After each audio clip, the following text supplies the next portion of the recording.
Baru-baru ini kembali ramai dibicarakan tentang pengungsi Rohingya di Provinsi Aceh. Dilaporkan serambinews.com, kapal kayu yang penuh dengan para pengungsi Rohingya terlihat mendekati bibir pantai pada Kamis, tanggal 16 November tahun 2023. Kedatangan imigran yang begitu banyak itu membuat warga pantai Gampong Kuala Pawon, Kecamatan Jangkabiren, Aceh menolak pendaratan kapal pengungsi Rohingya. Ditolak warga, kapal yang panjangnya sekitar 50 meter itu tampak terombang-ambing oleh ombak. Sedangkan di pantai terlihat beberapa warga berjaga agar kapal itu tidak berlabuh.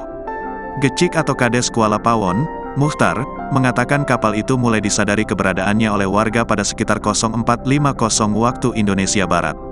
Beberapa warga kemudian bergerak untuk mencegah kapal itu berlabuh. Lantas, siapa sebenarnya etnis Rohingya dan mengapa warga Aceh menolaknya? Mengutip Al Jazeera, Rohingya merupakan kelompok etnis yang mayoritas beragama Islam. Mereka berasal dari Myanmar yang mayoritas penduduknya beragama Buddha. Orang Rohingya berbicara dalam bahasa Rohingya atau Ruwaingya. Dialek ini berbeda dengan dialek lain yang digunakan di Myanmar. Sejarawan meyakini, warga Rohingya telah tinggal di wilayah bernama Arakan yang kini berada di Myanmar bagian barat sejak awal abad ke-12. Namun, saat Myanmar masih menjadi wilayah India di bawah penjajahan Inggris pada 1824 hingga 1948, terjadi migrasi pekerja dari India dan Bangladesh. Orang Rohingya yang beragama Islam dianggap sebagai orang Bengali dari Bangladesh yang penduduknya mayoritas Islam. Ketika Myanmar merdeka, pemerintah menganggap migrasi di masa penjajahan sebagai tindakan ilegal dan menolak kewarganegaraan orang Rohingya. Etnis Rohingya tidak dianggap sebagai salah satu dari 135 kelompok etnis resmi di negara tersebut.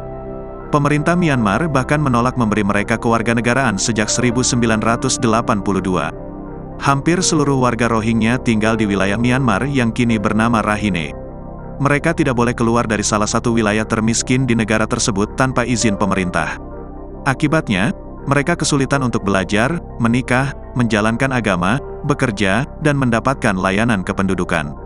Sementara itu, menurut Gecik atau Kades Kuala Pawon, Mukhtar, alasan masyarakat menolak para pengungsi Rohingya tersebut karena khawatir mereka akan mendatangkan banyak masalah. Kekhawatiran tersebut muncul berdasarkan pengalaman sebelumnya, yakni saat para pengungsi Rohingya mendarat di Jangka pada tanggal 6 Maret tahun 2020.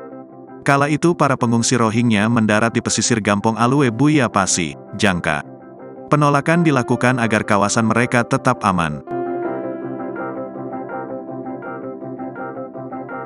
Download Tribun X sekarang, menghadirkan lokal menjadi Indonesia.